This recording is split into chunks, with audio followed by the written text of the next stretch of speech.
Metallica, one of the most recognizable names in metal, and for good reason. They were part of the birth of thrash metal, mixing in more percussive strumming and palm muting than ever before. That thick, chunky chug chug chug has become an iconic part of metal, even outside of the thrash metal genre. Of course, it has a lot more bass and resonance nowadays than it did in the early 80s with albums like Kill 'Em All. Ride the Lightning got a lot closer to that sound quality with better production. Metallica's songwriting also got more complex and melodic.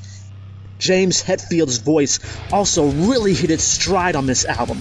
Maybe from a technical singing standpoint, he couldn't hit a particularly wide range of notes, but he had a lot of really cool power and grit in his voice. And he did that without completely abandoning melody and the hitting of notes like they did in extreme metal.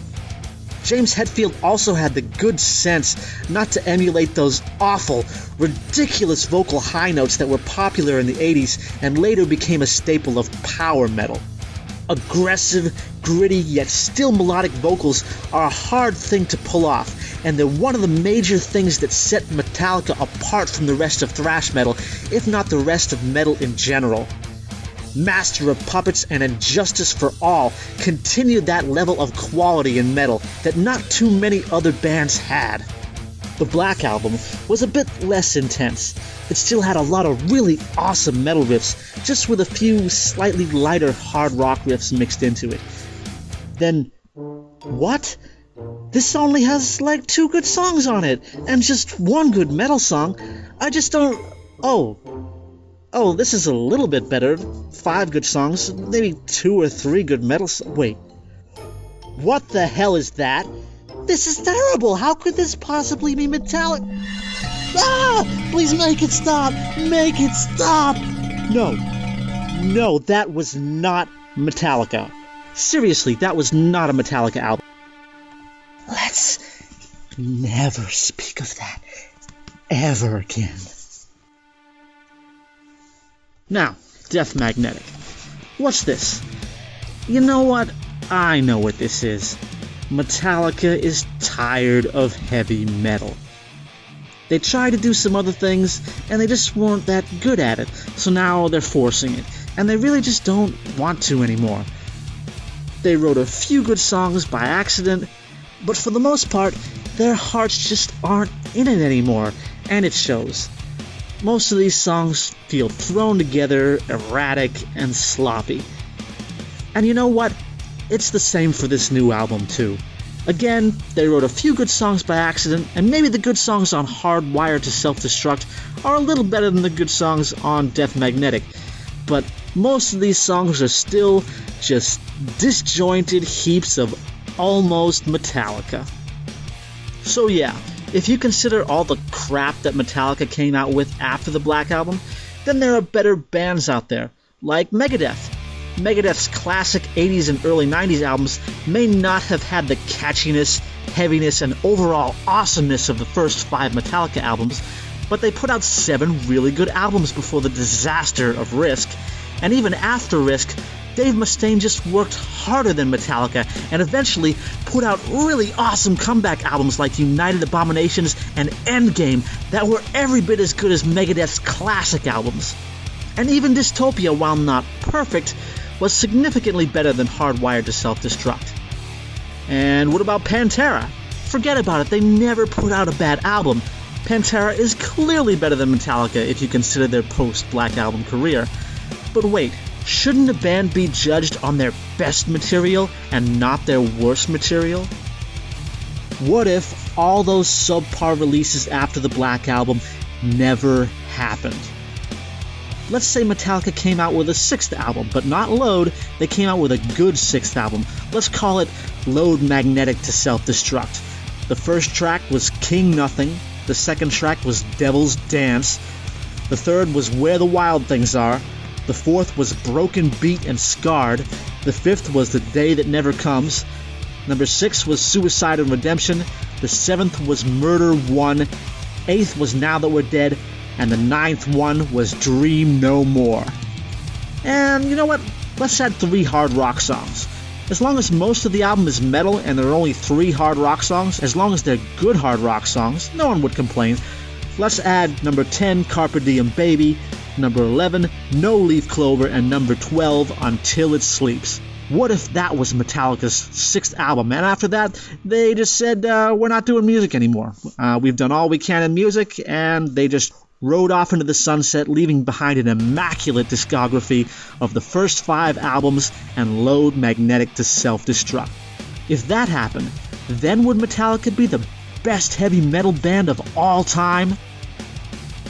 Would they be better than Megadeth? Well, I would have to say yes. Sure, Megadeth may have more talent when it comes to instrumentation and whatnot, and that counts for something, but it doesn't trump songwriting. Metallica's best work is just more infectious and more badass than the best of Megadeth's work. Plus, James Hetfield's singing is significantly more effective than Dave Mustaine's. Okay, what about Pantera? Now that's very close, but I would still have to say yes. Metallica's best work is better than Pantera's best work. Now, I respect your opinion if you disagree, because I genuinely think that's very close. But for me, the best of Metallica trumps the best of Pantera. But there's one more lesser-known band that just might be able to knock Metallica off their heavy metal throne. Even an alternate version of Metallica from another reality that never put out a bad album. Enter Nevermore. They're dark, they're crushingly heavy, and very consistent for a band with 7 albums spanning 15 years. They have a very talented singer in Warrell Dane that can hit a wide range of notes. He's a very dynamic singer and does a lot of different things with his voice. Now this is a double-edged sword. He can be powerful, gritty, and menacing, and he can also be weak and off-putting at times. The thing is, he was trained as an opera singer originally, and he carries some of that over into what he does with Nevermore. But the music is so badass that I can take the potent and the badass stuff that Warrell Dane does, along with the flawed and shaky stuff. Overall, though, James Hetfield does sound a bit cooler in spite of having less talent. Nevermore's music combines astounding talent and instrumentation with masterfully moving and creative songwriting without sacrificing an ounce of heaviness. They create great moods and atmospheres by layering in or accenting the lead or other elements of the music, but the heavy, distorted rhythm guitar stays in the forefront. I can appreciate it when a progressive metal band or a hard rock band sacrifices a little bit of heaviness for mood and atmosphere, but Nevermore are superb at doing both. And if you're as much of a heavy music fan as I am, then that makes all the difference. Let's take a look at the top 30 metal songs of Metallica and Nevermore. Number 1 is Dreaming Neon Black. This song... Wait, what's that? Well, yeah, it has some light acoustic parts, but the heavy parts are still really heavy metal. I mean, Welcome Home Sanitarium's on the list, and that has light acoustic parts. Is that not a metal song? Well, yeah, I know I just got done saying that Nevermore creates great moods and atmospheres without sacrificing an ounce of heaviness, but that was just a generalization. Okay, you know what? Let's take out Dreaming Neon Black. Let's take out All the Cowards Hide. Let's take out The Day You Built the Wall. And we'll take out Welcome Home Sanitarium. Now, all these songs are straight up metal songs. There you go. So now the number 1 song is Poison God Machine. Poison God Machine is probably the best thrash metal song ever. It has this really cool sound woven into the rhythm of the verse riff, which I'm pretty sure is one of the guitarists raking the pick up and down the length of the string. It's got vibrant, energetic lead, and a deafeningly heavy chorus that just blasts your face off with its intensity. Why is I Am the Dog ahead of Ride the Lightning and The Thing That Should Not Be? Well, just listen to the captivating lead and the riveting sliding power chord sequence of the chorus. Ride the Lightning and The Thing That Should Not Be are really epic, but Nevermore has the top 4 on this list. So I'm using the same scoring system as I did in my last Versus video. The number 1 song is worth 30 points for Nevermore, the number 2 is worth 29, and you keep going down like that so that number 29 is worth 2 points and number 30 is worth 1 point, all the way down. And it comes out 237 Nevermore to 228 Metallica. Nevermore wins. So that's actually pretty close, but Nevermore should have actually won by more, because you know those songs that go back between heavy and light are really metal songs as long as the heavy parts are heavy enough. And that would have been 275 to 190. And so I'm also going to recommend to you my top 25 hard rock songs by Metallica and Nevermore. These have less heavy power chords and less low-end palm muting and more single notes and more other chords that aren't power chords and aren't that heavy, but they're still pretty cool songs. So hope you've all discovered something that you like, and have a nice day.